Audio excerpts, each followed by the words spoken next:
venit la literatura cu Oreste.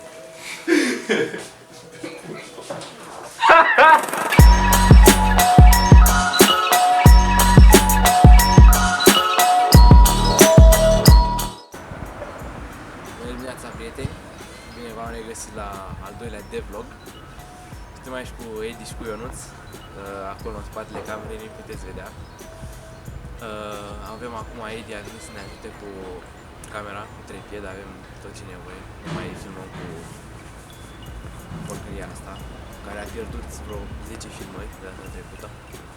Din nou ne-am întâlnit mai devreme să filmăm puțin și după ne întâlnim cu ceilalți la liceu. Ieri am tras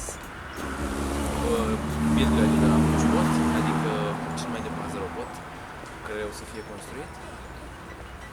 Am început puțin asamblarea, am făcut practic chassis-ul ăla de bază pe care o să fie plasate toate elementele, doar de bază, încă nu e gata.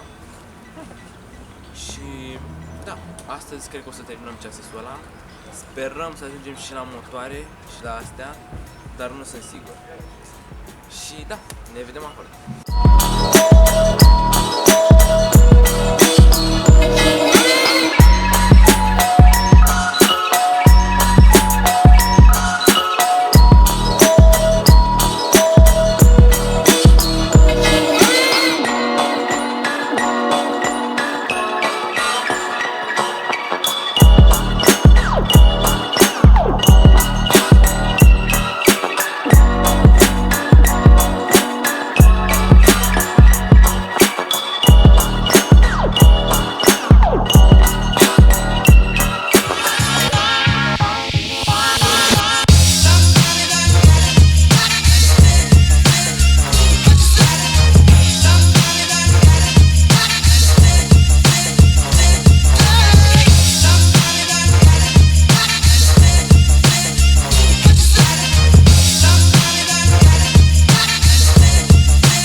What I see, somebody's getting my action, someone other than me. Yeah, 'cause when I kiss you, it just ain't the same. As if the other night you called me someone else's name.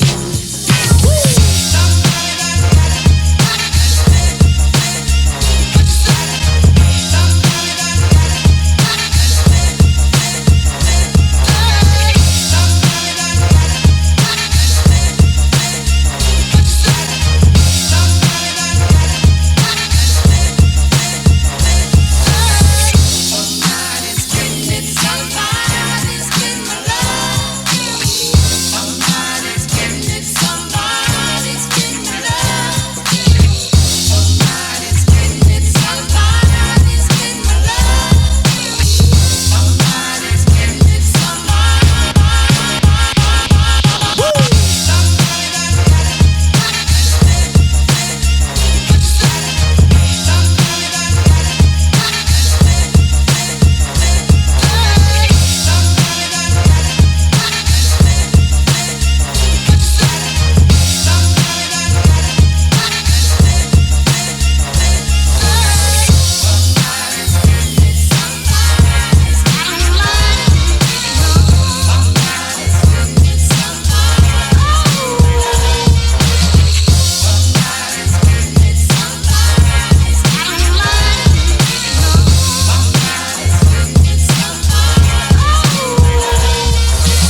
partea cealaltă a zidului lucrează, de fapt nu mai lucrează pentru că le-am furat eu jucăria. O să vedeți în câteva momente despre ce vorbesc. Acum așteaptă să terminăm noi aici de filmat. Suntem super fericiți că am făcut destul de multe până acum, dar mai avem oricum de stat aici, mai filmăm și după. Cam ăsta este ce avem până acum. Avem roțile, 4 roți, astea 2 sunt de viraje, astea 2 sunt de direcție. Motorul, bine, încă mai trebuie lucrările, este doar unul momentan. Și da, mi-am chinuit destul de mult pentru că părțile astea de pe aici erau strâmbe, nu se aliniau. Dar până acum suntem mulțumiți, toată lumea e super extaziată, super fericiți. Acum trebuie să-mi dau înapoi că se supără pe mine. Cam ăsta e workshop-ul nostru, ce vedeți pe aici. În spate e sortatorul care ne-a venit, la care am stat la fel vreo 2 ore să-l montăm. Avem diverse chestii pe șuruburi, fiorițe, axe, tot. Astea sunt din trusa de scurire de la Dedeman, chei, șurubelnițe, burghie. În spate acum se lucrează de zor, toată lumea e fericită că ne-a ieșit ce avem până acum, în primii pași. Adică am reușit să-l facă să meargă singur.